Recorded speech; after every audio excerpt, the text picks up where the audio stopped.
சொந்தங்கள் அனைவருக்கும் வணக்கம். நான் உங்கள் அன்பு.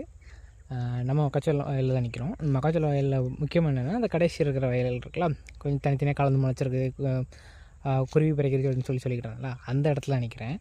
இதில் என்னென்னா, குருவி பறக்கினதுக்கப்புறம் வயல் எல்லாமே நல்லாவே கலந்துருச்சு. கலந்ததுக்கப்புறம் என்னென்னு பார்த்தோன்னா, நமக்கு மக்காச்சோளம் எல்லாமே ரெட்டக்கிறதுகளாகவே விட ஆரம்பிச்சிருச்சுங்க. ரெட்டக்கிறதுகளில் தாய்க்கிறது நல்லாவே வந்துடுது. அடுத்து சேய்க்கிறதுன்னு சொல்லுவோம் இதை, அதாவது ரெண்டாவது கருது. இந்த கருது இனிமேல் தான் கொஞ்சம் வரும். இது வந்து கூட தான் இருக்கும். இதுக்கு வந்து மற்ற மக்காச்சோளங்கள் எல்லாம் 120 125 நாளில் ரெடி ஆகும். இது வந்து 130 நாளைக்கு மேலே ஆகுங்க. அப்படின்னா தான் இதை அறுவடை பண்ணுறதுக்கும் கரெக்டாக இருக்கும். அது மட்டும் இல்லாமல் கருதோட லென்த்து பார்த்திங்களா,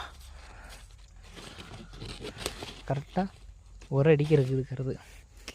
இந்த அளவுக்கு கருது லென்த்தாகவே இருக்குது. எல்லாத்துலேயுமே எடுத்துகிட்டு அப்படி தான் இருக்குது. அதுலேயும் இந்த சைட்லாம் நல்லா பெரிய பெரிய கருதுகளாக இருக்குது. ஆட்கள் பார்த்தா உடனே பிடுங்கணும்னு சொல்லி அவங்களுக்கு ஆசையை தோண்டும். அந்தளவுக்கு பெரிய கருதுகளாகவே இருக்குது.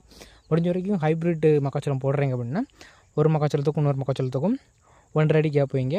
அதுமாதிரிக்கு ஒரு வருஷைக்கும் இன்னொரு வருஷைக்கும் இடையில வந்து 2 அடி கேப் வைங்க. இப்படி வச்சிங்கன்னா அவங்களுக்கு மக்காச்சோளம் எல்லாமே நல்லா ஹைப்ரிட்டில் விதையை சூஸ் பண்ணியிருந்தீங்கன்னா நல்ல விளைச்சல் வருங்க. சரிங்களா?